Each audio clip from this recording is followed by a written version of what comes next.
In this video, I want to give you some last minute tips for the IBPS PO Prelims 2020 exam and help you understand a few finer details so that you can be well on your way to success. Hi, this is Supriyo. So we are very close to the IBPS PO Prelims 2020 examination and I just want to help you understand the finer details, the final things that you need to understand. So some last minute tips and a 7-day strategy for the final stretch of this examination. So let's begin. So for this thing, the first thing that I got a lot of questions from a lot of you is that how are we going to juggle the IBPS PO Prelims exam and also the IBPS RRB mains, because as you know the office assistant and the officer scale 1, 2 and 3 exams, they are also the mains exams, they are also not very far. So to help you understand that, you have to firstly think about when is your IBPS PO Prelims exam. So there are 3 dates, right? So there is one exam on October 3, there is another on October 10 and another on October 11, right? So these 3 days you are going to have your IBPS PO Prelims exams. Now for the people having exams on October 3rd, I will suggest that don't bother right at this moment with the RRB mains. So don't practice anything about RRB mains at this point of time. Go ahead only with your prelims mocks for your IBPS PO and just go ahead with full focus on your date on your October 3rd exam so that you are not deviated. I know right now you are in a good flow because you have already done the RRB prelims and you are just going to try to carry that momentum to the IBPS PO exam. You are not trying to do something new right now. Just go and do the mocks and that will be enough for you to go ahead and excel. So don't bother at all with the mains. And for people who have the exam on October 10th, for you, my suggestion is that right now you go ahead and do the mains mocks for your RRB exams. So OA and the officer exams, the mains exams, go ahead and do the mocks. But after October 1, so October 1st, you are going to fully move towards the IBPS PO prelims mocks. So from that day, you are totally going to focus towards the IBPS PO prelims, and before that you can do all about the mains preparation, but after that do not touch your mains preparation. And similarly for the people having exams on October 11, you can start to focus fully on IBPS PO prelims from October 2. So from October 2,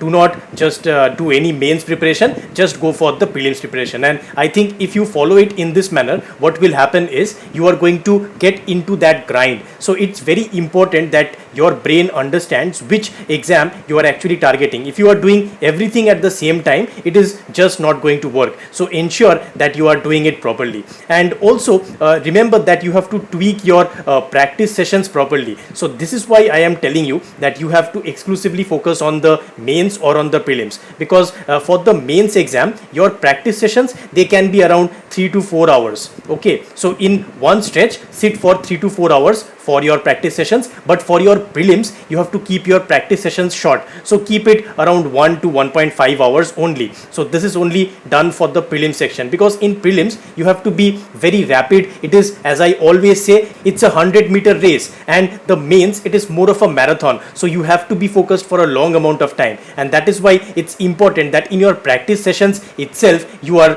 practicing this thing, because just if you see the pattern, then you will be understanding this. So for your IBPS PO prelims, you are going to get 1 hour in the examination and you are going to have sectional timings. So each section you are going to get for 20 minutes only. That's very important, and in this you have to complete each and every single thing. Now I have already told you that for each section, target at least a minimum of 15 marks. That should be your goal, that at least 15 marks I am trying to get so that I can be in the safe zone. Now nobody can predict cutoffs at this point of time, so you must be thinking about the cutoffs and the sectional cutoffs, the overall cutoffs. So I can tell you that, see, historically we can predict something, but right now your main focus should be on coverage of the entire thing. So that's very important. Try to cover the subjects properly. So in your English paper, always when you are starting your English paper, try and do the easy questions first. So you can do one easy RC, you can do the fillers, you can do the synonym antonym, you can do the sentence correction, and you can leave the para jumbles or the the paragraph arrangements and the harder RCs for the end. So you have to scan the paper and do the easy questions. Remember, you have only 20 minutes, so that's not a lot of time. And similarly in the quant and reasoning as well. Quant, your main marks, it will come from your quadratic equations, from your number series, from your easy arithmetic questions, and you are also going to do some quantity 1, quantity 2 type of questions, and also easier data sufficiency questions, and also the easier DI. So these are the things that you have to target. You don't have much time. You have to work very fast for your prelims, and that's the goal that you have to keep in your mind. You have to make sure that these things that I told you, you have to attack them properly. And for the reasoning paper, similarly, you have to do it the easy questions first, and so it's the coding decoding, it's the blood relations, it's the direction sense, and also the machine input output, the logical reasoning, critical reasoning, whatever questions you are getting which are non-puzzles, attack them first, and at the end of the paper try and go for the puzzles. Now there is no other thing that you have to think about, because sectional timings you are going to be locked, right? And as I told you, at least 15 try and get, so that you can clear the sectional cutoffs. And you might be thinking about the overall cutoff. So let me tell you that in 2019 we had 59.75 as the cutoff. In 2018 it was 56.75, and for the previous papers it was somewhere in the 40s. So don't think about that. Just think that you have to get in this kind of a range, because if the difficulty level of the paper does not change too much, then the cutoff should be lying somewhere from the late 50s to the mid 60s. So that's the overall thing that usually happens. So this is just for your reference. Now remember that before the exam starts, we can never predict any kind of cutoff. So always keep that in mind. You don't know right now what's going to happen, and surprises are definitely going to come in this examination. So I can guarantee that, and you have to be prepared for that. And of course, another thing which many people are feeling confused about is the interface issues. So you have seen in the RRB exams, we had a lot of scrolling problems, right? In the RRB exams, they had to scroll till a bottom of the section, and they had to choose the exact answer. So there is a slight probability that even in IBPS PO they can ask this, because as you saw that English and Hindi, both of the things are available in the IBPS PO as well. Prepare yourself properly, that you might have to scroll and you have to just go down at the bottom and you have to choose the correct answers. So if you are prepared for it, you are not going to be surprised when you are actually attempting the paper. So that's very important, and keep that in mind. And of course the final stretch, so this is also something that is worth discussing, that for the final stretch there are two ways in which people cover it. So some people, even till the date of the exam, the previous day, they are giving mocks. So each and every day they are going to give one mock test, another mock test, another mock test, like this they are going to go. And another class of people, they are actually going to stop their mock test somewhere around 3 days or 2 days before the exam. So usually I have seen personally that if I stop my mock tests at least 2 or 3 days before the exam, then it is much better for me. I can get a lot of mental peace. So you can try that. You can at least do your mock tests till 2 days or 3 days before the exams, but after that you are stopping your mocks. Now some people, they actually say that if you are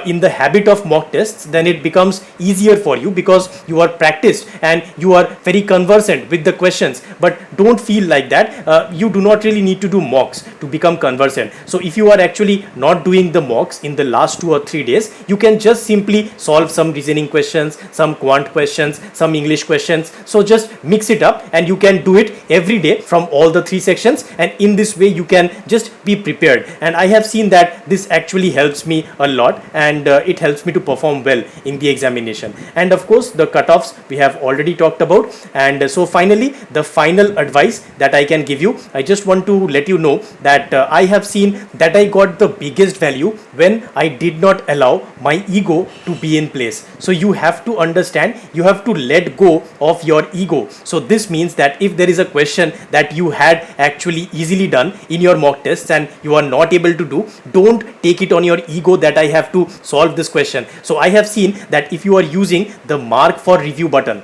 So that is a very important button in the exam. So use this mark for review button very well, because if you see a question which is kind of easy but it might be calculative, mark it for review and move to the next question. Now this is something that a lot of people do not use, and that is why they just let their ego come into place and they are always fighting and trying to prove to the world that they can do questions very easily. But that's not your main goal. In the examination center, it does not really matter how smart you are, how many tough questions you can solve. It all matters how many marks you get. So leave aside all of those things. Each question will be 1 mark. So try and maximize your attempts. That is how you are going to get success. With that, I wish you best of luck for your IBPS PO prelims exam, and I'm sure that with hard work, you are surely going to succeed. If you enjoyed this video, please leave a like and share it with your friends. And if you want to see more of this kind of content, please click on the subscribe button and do not forget to click the bell icon so that you, my friend,